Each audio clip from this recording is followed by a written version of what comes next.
Muito bem, pessoal. Vamos começar agora a correção da uma questão de sindicância. Nesse teste, eu coloquei uma de sindicância e duas de PATD, que é a ICA 111-6, né? Eu inverti o que a gente faz normalmente, que são duas de sindicância e uma de PATD, porque eu estou aí na expectativa da publicação da nova ICA de sindicância e eu quero tê-la em mão para melhor atualizar essas perguntas, né? Mas enquanto ela não chega, eu vou continuar fazendo pergunta de sindicância dentro de uma questões conceituais ou que eu acredite que não irá mudar, né? Assunto que não irá mudar. Isso dito, vamos àquela questão de sindicância, e aqui eu trouxe uma questão em cima de um raciocínio daquela previsão do escrivão com relação aos oficiais superiores, né? Veja, a situação é, no parque, e eu usei um problema, estabeleci uma situação, uma hipótese de uma situação, na qual você vai aplicar o conceito do escrivão nessa situação, nessa hipótese, né? No Parque de Material Aeronáutico de Lagoa Santa, PAMLS, foi instaurada uma sindicância cuja sindicada, ou seja, a pessoa sobre a qual se debruçava a investigação da sindicância, era a Major Mérida. Na portaria da instauração, foi designado um sindicante e seu escrivão. Então, vejam, tem escrivão. É importante a gente destacar um detalhe. Por duas provas, ele, na questão de sindicância, na disciplina sindicância, ele, em duas provas do nosso concurso, já passadas, ele cobrou essa questão do escrivão, mas sempre levando em consideração que ter escrivão não é obrigado. Então, percebo, na dinâmica da nossa banca, ter escrivão corretamente, ela está correta. Não é uma obrigação da sindicância. Ela pode ter escrivão, é obrigada a ter sindicante, tá? Em caso de necessidade, previamente estabelecido por portaria da autoridade instauradora, haverá escrivão. Mas não é uma condição de existência da sindicância. A sindicância tem que ter obrigatoriamente o sindicante. Nesse meu problema, nessa minha situação, na minha hipótese apresentada, na portaria foi designado o sindicante e o escrivão. Então, tem escrivão, não tenha dúvida. Acontece que, no efetivo daquele parque, além da sindicada, que é uma major, há um coronel, um tenente-coronel, dois majores, e eu falo ambos mais moderno que o sindicado, ou a sindicada, né? Três capitães, sete tenentes. Nesse caso específico, obedecendo a ICA 111-2, é correto afirmar que as funções de sindicante e de escrivão serão desempenhadas pelos seguintes níveis hierárquicos daquela ON. Veja, o que você vai ter que aplicar aí é aquele mandamento estabelecido na ICA a respeito da existência de escrivão para oficiais e dentro desses oficiais do círculo de oficiais superiores, como deverá acontecer, tá bom? Vamos lá. Aí eu botei as hipóteses. O sindicante será um coronel, o escrivão major, sindicante tenente-coronel e o escrivão major, sindicante tenente-coronel e escrivão capitão, sindicante coronel e escrivão tenente-coronel. Vejam, eu já, antes de entrar no estudo do texto, eu já vou te apresentar a análise desse problema. Quando eu tenho essa major na figura de sindicado, eu sei que, em caso de oficial superior, o escrivão deverá manter precedência hierárquica sobre o sindicado. Vejam, se for tenente, o sindicado; se for capitão, o sindicante pode ser um oficial subalterno, o escrivão pode ser um oficial subalterno, ou seja, não tem precedência, não precisa ter a precedência sobre o sindicato. No caso de oficial superior, obrigatoriamente, o escrivão tem que ter precedência sobre o sindicato. Eu estou falando de escrivão, porque o sindicante, para qualquer que seja o sindicato, o sindicante tem que ter precedência. Isso é uma regra. O sindicante sempre tem precedência sobre o sindicato. E tem mais uma regra que fica aí escondida, mas que é lógica. Havendo o escrivão sempre será mais moderno que o sindicante, porque o escrivão é o auxiliar do sindicante, tá bom? O escrivão recebe ordem do sindicante. Então, ele sempre será o escrivão mais moderno que o sindicante. Mais uma vez, se o sindicado for tenente ou capitão, o escrivão, se houver, será um oficial subalterno. Se o sindicado for oficial superior, o escrivão deverá guardar precedência hierárquica sobre o sindicato, tá bom? Vejam, eu falei que essa major estava sendo ela a sindicada. Eu tenho nesse quartel a seguinte configuração. Então, eu sei que o escrivão deverá ser de maior precedência que ela. Vejam, vamos chegar ali no nível dela. Há um coronel, um tenente-coronel e 2 majores, sendo que os 2 são mais modernos que ela. Então, eu sei que o escrivão será o tenente-coronel, porque é o único nessa estrutura que guarda precedência sobre ela, ou será o coronel. Mas vejam bem, se entre os 2 o de maior precedência será o sindicante e o de menor será o escrivão, nessa sindicância específica, o escrivão será o tenente-coronel e o sindicante o coronel, pelos motivos que eu já expliquei, tá? Então, a única que atende é a letra delta, mas vamos ver os subitens, né? Nós estamos numa ICA, não são artigos e parágrafos, etc. São itens e subitens. Os subitens que nos importam aqui é o 2.8 e o 2.8.1.1. 2.8. O sindicante será prioritariamente oficial, podendo, eventualmente, ser suboficial ou sargento aperfeiçoado, com CAS, né?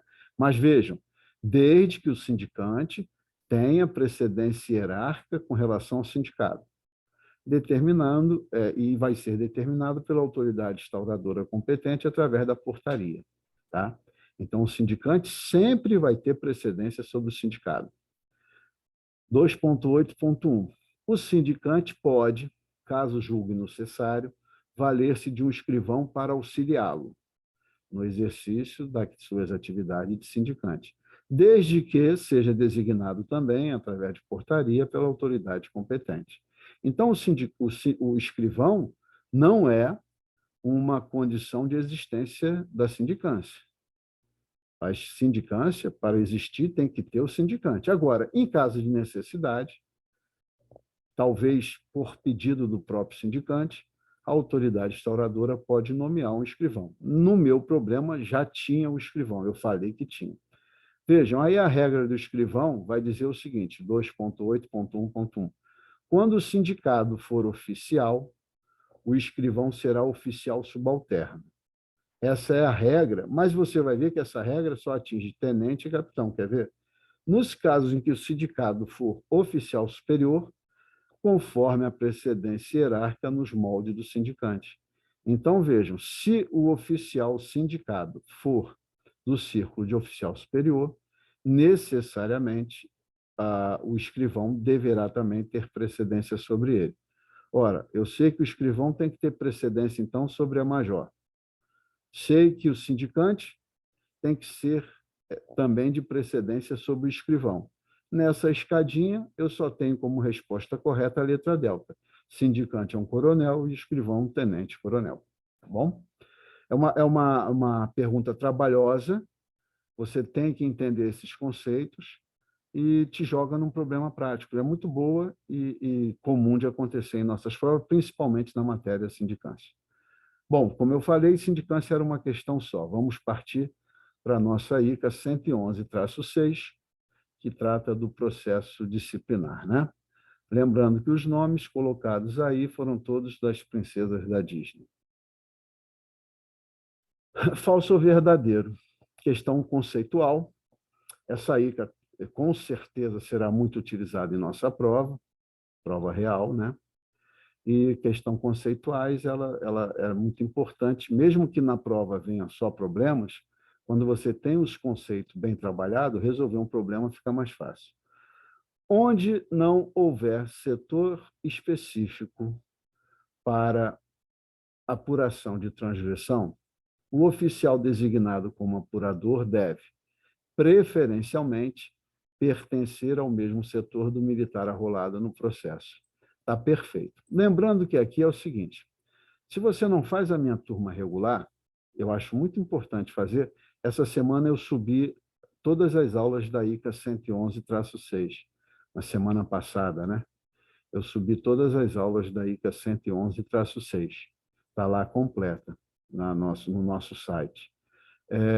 Veja, sempre haverá uma portaria designando todos os oficiais com atribuição de apurar e todos os oficiais autoridades que punem. Tá?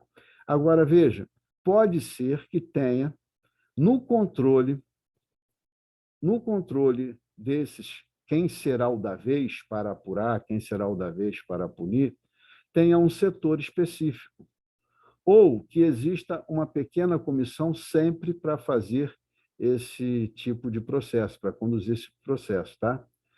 Então, veja, se tiver um setor específico ou se tiver uma comissão já fechada para tal, serão eles que organizarão quem vai apurar e quem vai punir, tomando como base aquela portaria de início de governo do comandante, tá bom? Mas aqui, vejam, ele está dizendo, ó, não existe um setor que vai coordenar e não existe uma comissão pequena para todos os processos cair na mão dela. Existe uma portaria que nomeou vários oficiais para apurar e vários oficiais para punir.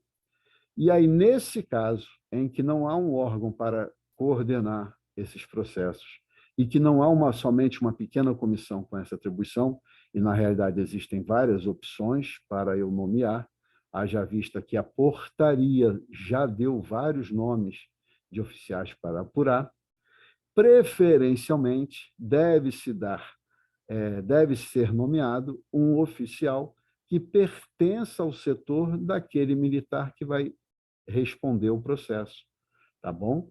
É isso que ele está falando e isso é verdade.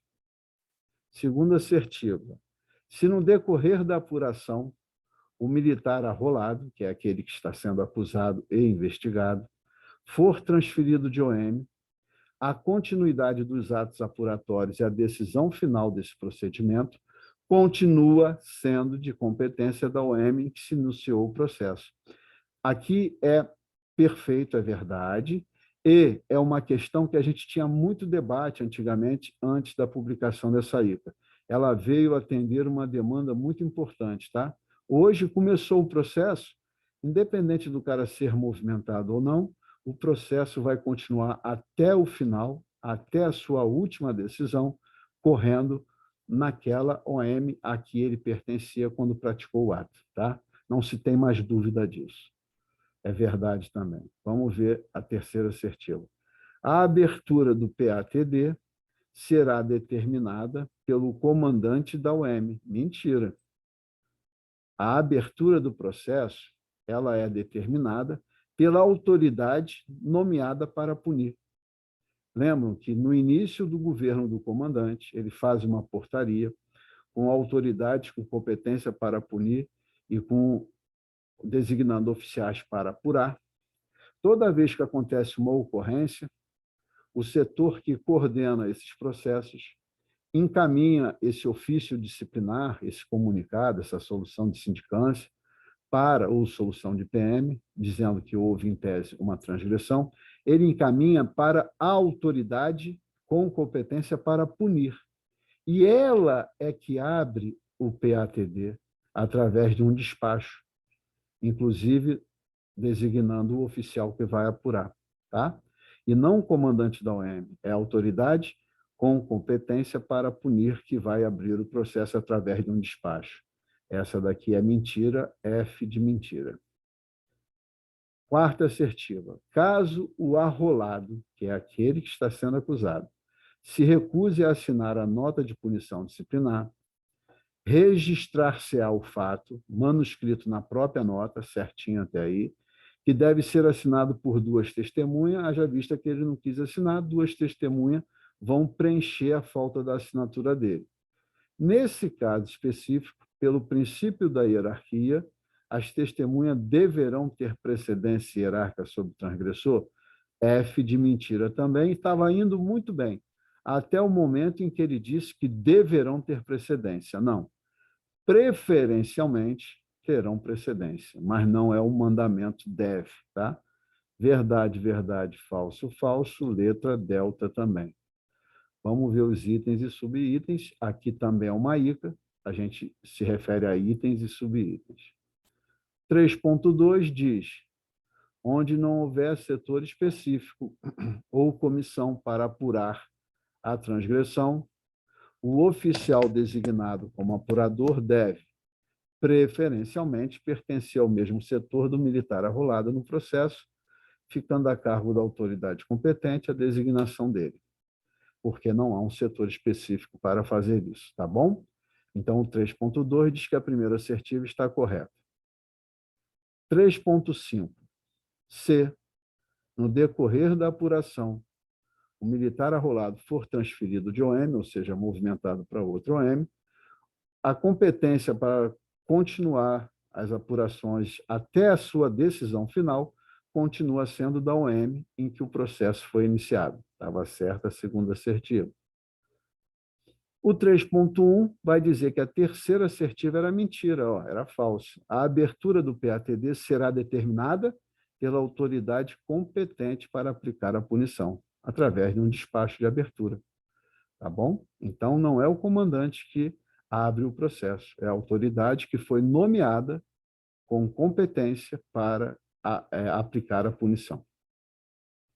E no subitem 5.1.15 diz: caso o arrolado se recuse a assinar a nota de punição, o fato será manuscritamente registrado na própria nota, que deve ser assinada por duas testemunhas, preferencialmente, e não obrigado, preferencialmente, com ascendência hierárquica ao arrolado.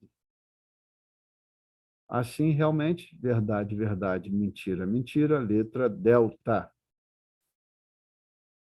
E o 292, a segunda pergunta de ICA 111-6, é uma questão interessante. Veja, existem momentos, hoje, de uma forma muito garantista, muito legal, dentro dessa instrução, dentro dessa ICA, que se permite ao comandante analisar determinadas situações em que o punido se enquadra e, em razão da situação apresentada por ele, questões de saúde ou de cuidados com os seus dependentes, ele pode permitir a aplicação da relevação ou até mesmo que ele cumpra a punição em casa, para continuar cuidando daqueles que lhe pedem esse auxílio como dependente. Então, hoje, existem situações dentro dessa ICA, e não está indo contra o RDE, não. Está dando mais garantias, não está errado, em que se permite ao comandante analisar a situação e decidir, ou seja, ele exerce aquele poder discricionário. Ele vai resolver em razão do que lhe é apresentado. Ele tem o poder de decidir se quer uma coisa ou outra. E aí, vejam, existe também, que é uma inovação, um caso em que a ICA não diz que o comandante vai decidir a respeito do tipo de punição a ser aplicada quando a militar punida está grávida ou está amamentando. Nesses dois casos, independente inclusive do grau hierárquico dela, ela vai cumprir em casa a sua punição. O comandante não decide se ela vai cumprir em casa ou não. Em outros casos, o comandante decide. E é justamente aí que vai essa pergunta que eu fiz na 292. O processo deve ser remetido ao comandante para decidir, ou seja, Ele vai ter o poder discricionário de resolver a questão, de decidir acerca do cumprimento da punição na residência ou da relevação do cumprimento da punição. Uma questão de relevação você fez hoje comigo lá em RDAE, então você sabe do que nós estamos falando. Inclusive, se for de prisão, esse cumprimento pode ser em casa, quando ocorreu uma das situações abaixo, exceto, veja, o que eu estou falando aqui na pergunta é: o comandante tem poder de decidir. Na realidade, uma delas vai ser em casa e o comandante não terá poder de decidir. Por isso, não se encaixa no mandamento da pergunta. E é justamente a letra Charlie, quando a militar que foi punida estiver em estado gestacional. Ué, Cláudio, mas ela não vai cumprir em casa? Vai, mas não cabe ao comandante decidir sobre isso. Já está mandado na nossa ICA, na nossa instrução, que ela cumpra em casa. As outras três, a letra A, a letra B e a letra delta, realmente o comandante vai decidir se releva, se cumpre em casa, vai ver se tem atestado e tal. Aqui na C, não. Você vai ver o texto e você vai ver que é uma ordem para ele. Ela vai cumprir em casa. Não cabe ao comandante decidir, tá bom? Então, a letra C é a resposta por conta disso. Vamos ver o fundamento, né? Subitem 6.5.